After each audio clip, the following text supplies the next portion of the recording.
2021년 5월 11일 화요일 방송을 시작하겠습니다. 예, 오늘 방송은 그 한강 대학생 사망 사건, 저번 시간에 한번 다뤄봤는데, 그렇습니다. 예, 그 방송한 이후로 또 새로운 기사가 떴더라고요. 무엇이냐, 그 경찰 발표에 따르면은 새로운 목격자가 나타났다래고, 뭐 유의미한 이런 단서가 잡혔다고 그런 기사가 떴더라고요. 그쵸. 그리고 친구 A라는 사람 창고인 조사도 마쳤다 그러더라고요. 예, 그렇습니다. 저는 이 사건을 사고사로 본다고 했죠. 근데 사고사로 본다고 한 이유를 여러 가지를 들었는데, 오늘은 이제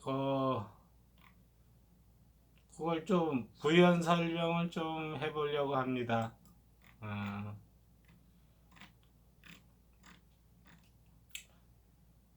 첫 번째 이유는 뭐죠? 왜 저는 그것을 사고사로 볼까요? 첫 번째 이유는 손정민 씨와 A 씨 사이에는 특별한 원한 관계가 없죠. 범행을 결행할 동기가 없어 보입니다. 둘 사이는 친구 사이고, 둘 사이가 굉장히 돈독한 걸로 보여요. 그리고 둘이 만나서 이렇게 같이 술자리를 즐겼던 그 분위기가 상당히 화기애애했죠. 그리고 또 서로 이렇게 서로를 굉장히 좀 아끼는 친구 사이 같아 보이더라고요. 그리고 그날 분위기도 좋았죠. 사고 나기 전에 그 분위기 어땠어요? 상당히 좋았죠. 예, 상당히 좋았습니다. 그리고 또 어떻죠? 이제 둘 사이가 돈독해가지고 특별히 이렇게 원한 관계가 아니었다는 거. 그 사이가 좋았다는 거. 그 분위기가 좋았다는 거. 두 번째는 뭐예요? 손정민 씨나 A 씨나 어때요? 나이가 22살이고 의대생이고 범죄 성향이 있는 친구들이 아니죠. 사람을 해코지한다든가 살해한다든가 욱하는 심정에 상대방을 죽인다든가 그런 사람들로 보이지 않죠. 선입견이에요? 저의 선입견일까요? 의대생이야. 22살까지 전과가 없어. 그리고 이렇게 보니까 장난기도 좀 있어 보이고 굉장히 활달한 친구들이죠. 둘 다. 그리고 또 착하게 큰 것 같고, 그것도 하나의 이유가 될 수 있죠. 사고사로 볼 수 있는 이유가. 또 뭐가 있죠? A씨가 일이 벌어지고 난 이후에 한 행동들, 그의 부모님의 한 행동들이 범죄를 저지른 사람이 하는 행동하고는 거리가 멀죠. 증거인멸을 하기 위해서, 시신을 유기하기 위해서 그렇게 했을까요? 그러진 않았을 것 같아. 그런 성향의 사람들도 아니고, 그렇죠? 그 네 번째 이유는 뭐죠? 범행 장소, 그 장소가 범행 장소로 적합하지 않죠.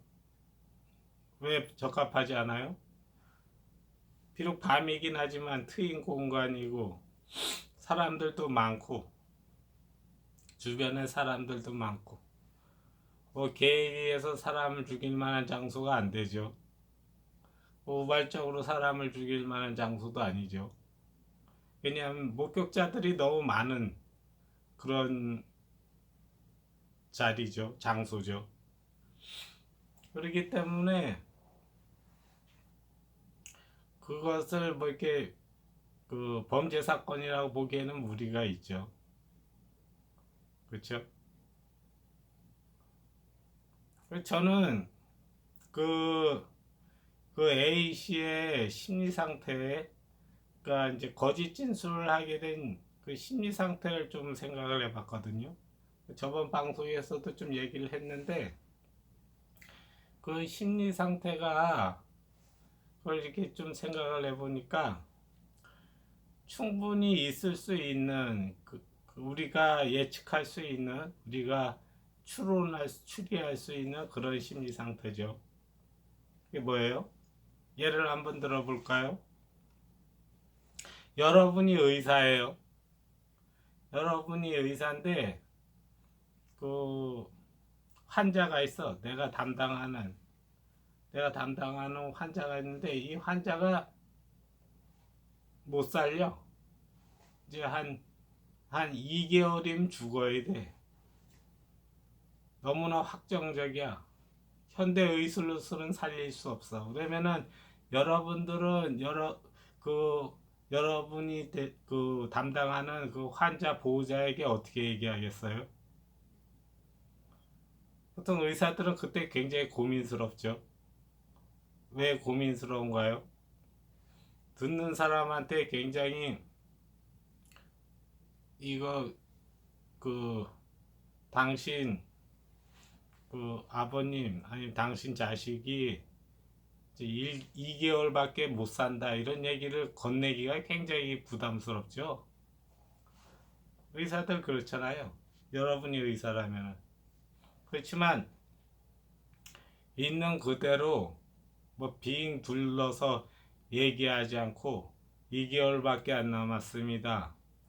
이제 갈 때를 준비해야 되겠습니다. 이렇게 얘기하는 의사가 있는가 하면은 좀 마음이 약한 사람은 어떻게 얘기를 해요?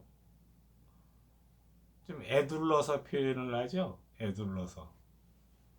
애둘러서 좀 은유적이거나 우회적으로 표현하죠.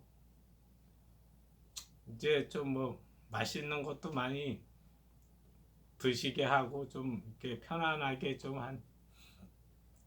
지내게 하세요. 이렇게 얘기하잖아요. 그게 뭐예요?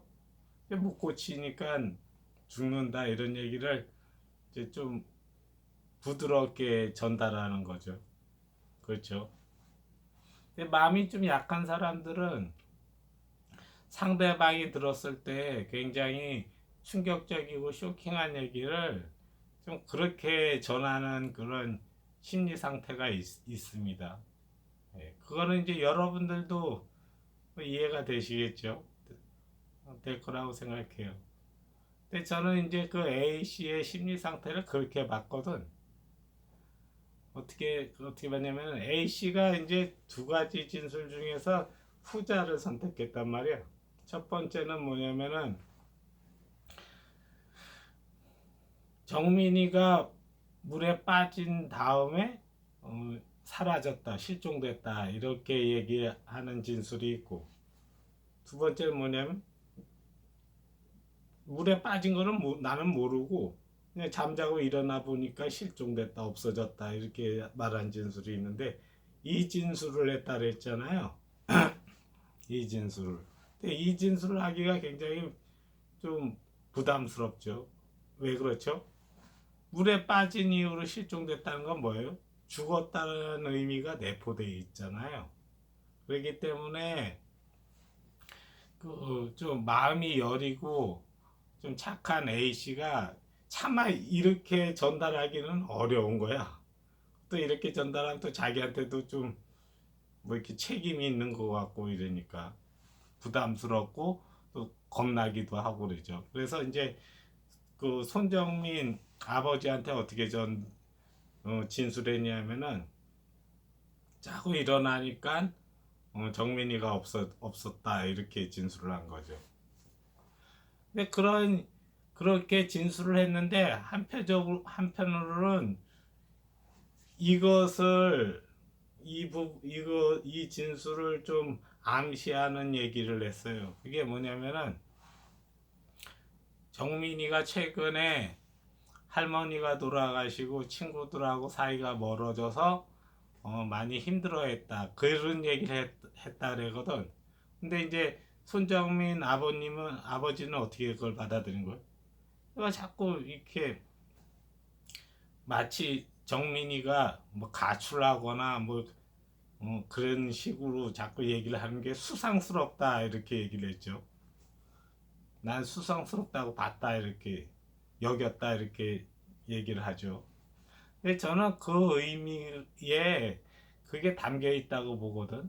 뭐냐면은 정민이가 물에 빠졌는데 그리고 그 이후로 실종됐다는 말을 잠 깨고 일어났는데 정민이가 없었다. 그 말 플러스 정민이가 최근에 뭐 힘들어했다. 이 얘기가 물에 빠졌다는 의미랑 비슷한 거야. 근데 그 의미를 그걸 그 손정민 아버지한테 대놓고 하기가 힘든 거지. 당신 아들 죽었습니다. 죽었다는 의미가 내포한 진술을 하는 게 되게 자기한테는 심적으로 부담스러운 거야. 그렇기 때문에 자고 일어났더니만 정민이가 없더라 이렇게 진술한 거죠. 그리고 정민이가 최근에 좀 힘들어했다 이 얘기. 그렇죠. 그 정민이 힘들어해서 뭐 이렇게 좀 그런 물에 스스로 뛰어들었다. 거기 내용에 그게 있다고 난 봤거든요. 그러니까 그, 그 A 씨가 진술을 나눠서 한 거지. 직접적으로 그 손정민 아버지한테 정민이가 물에 빠진 이후로 실종됐습니다. 사라졌습니다. 이렇게 얘기할 것을 물에 빠진 거는 썩 숨기고 최근에 정민이가 힘들어했다 이런 얘기만 했거든. 넌지시 좀 우회적으로 표현했다고 난 생각하거든요. 차마 이제 물에 빠진 다음에 실종됐다, 죽었다 이런 얘기를 못 하는 거야 이 친구가 A란 친구가. 그 얘기를 좀 이렇게 좀 완화해서 좀 그 우회해서 난 전달했다고 봤거든요. 그러니까 거기에서 저는 이제 그 A란 친구가 손정민이가 물에 빠졌다는 사실을 알고 있다고 나는 좀 눈치를 챘거든요. 그렇게 그 얘기를 그 손정민 부모님한테 아버지한테 그런 얘기를 했다는 걸 보고서 거기서 좀 감을 잡았어요. 아, 얘는 알고 있다. 빠져 있다는 사실을 알고 있구나. 이거를 감을 거기서 잡았거든요. 그런데 이제 뭐 손정민 아버지는 이제 계속 이제 의혹을 제기하죠. 근데 그 손정민 아버지가 의혹 제기하는 건 어때요? 뭐 제기할 만 하잖아요. 그 얘기를 그 의혹을 제기하는 거를 들어보니까 뭐 나름대로 제기할 만해. 근데 그 제기하는 의혹이 다 설명이 가능하다는 거죠. 그러니까 이제 추리 가설을 세우고 추리 가설 안에서 다 설명이 가능한 거죠. 그렇죠? 제가 세운 추리 가설은 어때요? 이 친구가 A란 친구가 진술을 했는데 거기에는 일부 거짓 진술도 섞여 있다. 그래서 섞여 있는 부분에 대해서 얘기를 했잖아요. 그래서 이제 그 추리 가설로도 그 손정민 아버지가 제기하는 의혹을 다 설명 가능하잖아요. 그리고 또 이 사건을 사고사로 보는 그 다섯 번째인가? 다섯 번째 이유는 뭐예요? 다섯 번째가 여섯 번째. 그 이유는 뭐냐면은 그 무엇이냐? 시신 상태가 깨끗했다는 거죠. 시신 상태가. 시신 상태가 깨끗하고 귀 뒷부분에 좀 이렇게 긁힌 상처가 있다 그러더라고요. 이게 이제 손가락 마디 두 개고 뭐 머리 뒤통수인가 뭐 어디 머리에 뭐좀 상처가 있고 그렇다 하더라고요.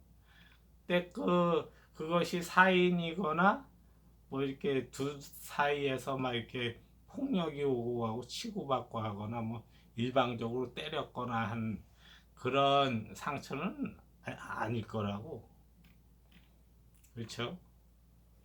그리고 이제 손정민 아버지가 그 손정민의 시신을 보고서 어땠어요? 표정이 비교적 편안하고 몸이 시신이 예상과는 달리 깨끗했다 그러거든. 깨끗했다는 건 뭐예요? 뭐 다툼이 있었다든가 서로 폭력이 주먹이 오고 갔다든가 아니면 일방적으로 때렸다든가 그런 뭐 강한 물리력이 행사되거나 그런 흔적이 없다는 거잖아요. 그래서 이것을 종합해 봤을 때 저는 이 사건을 사고사로 판단했거든. 그렇죠?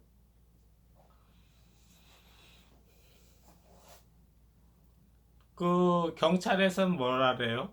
경찰에서는 뭐 이제 뭐 신발 부분이라든가 뭐 다른 목격자가 나타났다 뭐 이렇게 그런 얘기를 하더라고요.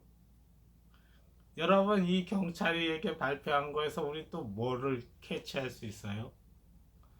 만약에 A 씨가 굉장히 이제 그 목격자가 있다니까 불과 10m 안에서 봤던 목격자가 있다니까 만약 그 사람이 이제 범행을 하는 것을 목격했다면 어떻게 된 거예요? 참고인에서 피의자 신분으로 바뀌니까 피의자 조사를 하겠죠. 근데 참고인 조사를 했다 그러더라고. 참고인 조사를 했다는 것은 그 목격자가 목격한 진술이 뭐 A 씨가 손정민을 때리거나 뭐 강제로 물에 넣거나 뭐 이런 걸 목격하지 않았다는 것을 우리 추론할 수 있잖아요. 그렇죠? 만약에 이제 그런 목격자가 나타났다면 경찰이 피의자 조사를 했겠죠. 근데 이제 피의자 조사를 하지 않고 참고인 조사로 10시간 하고 나왔다 그러더라고요. 뭐 그런 걸 봤을 때 경찰도 이 사건을 범죄 사건으로 보고 있지 않는 것 같더라고. 그렇죠? 그 장소는 범행을 저지를 만한 장소가 아니야. 거기 사람들이 공원에 사람들이 얼마나 게다가 또 한강공원이면 트여 있는 공간이잖아요. 뻥 트여 있는 공간이고 뭐 보아하니까 뭐 블랙박스도 있고 차량 블랙박스 차량도 많고 사람도 많은 장소에서 뭐 계획적으로 사람을 죽이려고 친구를 불러내고 뭐 계획적으로 죽이고 뭐 아니면 우발적으로 죽이고 그럴 가능성은 극히 낮다고 보거든요. 그렇죠. 근데 이제 부검 결과가 이번 주 말이나 다음 주 초에 나온다니까 5월 1일 날 부검이 아니 저거 시체 검안하고 이제 부검에 들어간 다음에 보름 후에쯤에 나온다 그랬거든. 한 15일쯤에 나온다 그랬는데 지금 11일이니까 이번 주 말이나 다음 주 초에 나오겠죠. 근데 그 부검 결과를 어떻게 예상하고 계시나요? 여러분들은 부검 결과 뭐 그거 뻔하지 않을까요? 손정민 부모님 아버지가 봤을 때처럼 여기 상처 뭐 어디 뭔가의 상처 근데 이거는 뭐 구타나 흉기에 의한 흔적이 아니라는 거 나오고 그것이 사인이 되지 않는다는 거 나오고 그렇죠? 그다음에 이제 폐에 물이 찼고 물에 빠져 죽은 것이 사인이다. 익사가 사인이다. 이렇게 나오겠죠. 부검 결과도 거의 뭐 그, 그, 그 바운더리 안에서 나오겠죠. 그렇죠. 뭐 독극물에 의한 살인일까요? 독극물? 그 소주에다 독극물 타서 그러진 않았을 거잖아요. 그때 이 사건은 사고사의 사고사. 그 저는 지금 부검 결과를 좀 기다리고 있거든요. 부검 결과가 나오면 이 사건은 깔끔하게 해결되는 사건이에요. 그리고 그 A 측이 뭐 얘기한 것 중에서 일부 거짓 진술이 있죠. 제가 보기엔 좀 있다고 보이거든요. 근데 그 거짓 진술은 왜 그런 거짓 진술을 하게 됐고 또 그 거짓 진술이 뭐 형사적 책임하고는 무관하다는 거는 저번 방송에서 다 설명을 했죠. 네. 그렇기 때문에 뭐 한 점 의혹 없이 말끔하게 다 해결되지 않은 해결된 사건이 아닐까요? 난 그렇게 보는데 더 이상 좀 그 뭐야 미심쩍은 부분이 있나요? 그렇게 미심쩍은 있는 부분이 더는 남아있지 않는 것 같은데 뭐 골든 얘기하더라고요. 골든 건은 네가 잘못했어. 근데 그것이 이 사건에 뭐 크게 뭐 유의미한 그런 게 아니잖아요. 그 손정민 씨 아버지가 자꾸 이제 계속 이제 의혹을 제기하는 것 중에서 뭐 골든 건도 뭐하고 이것저것 막 얘기를 하는데 그렇죠. 어, 뭐 그렇습니다. 오늘 방송은 다 했습니다. 예. 어, 기다려 보자고요. 15일쯤 되면은 그 부검 결과 나온다니까. 부검 결과 나오면은 사인하고 죽은 원인, 사인 규명도 되고 또 서로가 이제 다툼이 있었는가 아니면 일방적으로 한쪽에서 다른 쪽을 그 사망자를 때렸는가 뭐 이런 게 다 나올 거 아니에요. 부검 결과를 보면. 그렇죠? 그거 나오면은 이 사건은 해결될 겁니다.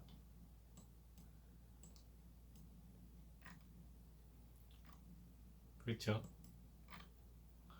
여러분 의심을 받는 입장에서는 어때요? 의심을 받는 입장, 혐의를 받는 입장에서는 대체적으로 수사에 협조하지 않거든. 협조한다는 건 뭐예요? 내가 내 무덤을 스스로 파고 들어간다는 거잖아요. 근데 A씨한테 지금 우리 A씨 측에 있는 사람들을 이제 계속 이제 비난하고 그랬는데 뭐 심정적으로는 그럴 수 있어. 그런데 그게 좀 과도한 것 같아요. 과도하고 피치 못할 사정에 있어가지고 아니면 이제 마음이 여려가지고 일부 거짓 진술을 할 수도 있죠. 그렇지만 그것이 뭐 이렇게 형사적인 문제는 아니죠. 그렇죠? 여러분 거짓말 한 번 하면 그 다음 거짓말도 해야 돼. 앞에 있는 거짓말이 탄로나지 않기 위해서 앞에 거짓말 때문에 뒤에 또 거짓말하고 그 다음에 좀 침묵하고 뭐 이래야 된다고. 그걸 하기 위해서 이제 거짓이 이제 한두 개가 섞여 있을 수가 있다고. 우리 그런 경우 많잖아요.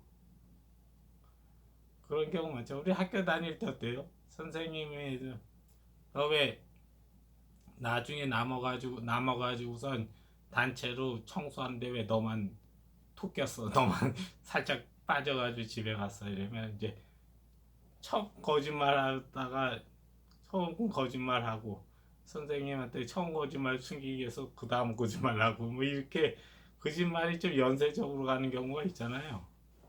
뭐 그런 경우에도 있고 그렇죠. 근데 이제 그런 거짓말은 이 A 씨의 형사 책임하고는 형사적인 문제하고는 별개라고 무관한 그런 거짓말이죠. 그렇죠? 음. 여러분 무슨 사건이든지요. 사건을 이렇게 보면은 이 사람 얘기도 그렇고 이 사람 얘기에도 참가 거짓이 좀 섞여 있고 이 사람한테도 참가 거짓이 있고 이 사람이 제기하는 의혹도 좀 억지스러운 부분이 있고 이게 다 있다고. 수사기관의 입장에서는 그걸 하나하나 다 분석해 봐야 돼. 이 사람 얘기한 것을 이런 주장을 한단 말이야. 이런 주장은 좀 무리가 있고 이 주장은 어떻고. 그래서 종합적으로 판단을 해야 된다고. 종합적으로. 종합적으로 판단을 해가지고 이제 수사 가설을 세우고 수사 가설을 입증할 수 있는 진술과 증거 자료를 수집하고 아니 그런데 이 가설이 틀릴 수밖에 없는 틀렸다고 할 수 있는 반대 증거가 나오면 가설을 조금 수정하거나 폐기하고 새로운 가설을 또 수립해서 또 추리해 나가고 이렇게 수사를 하는 거라고.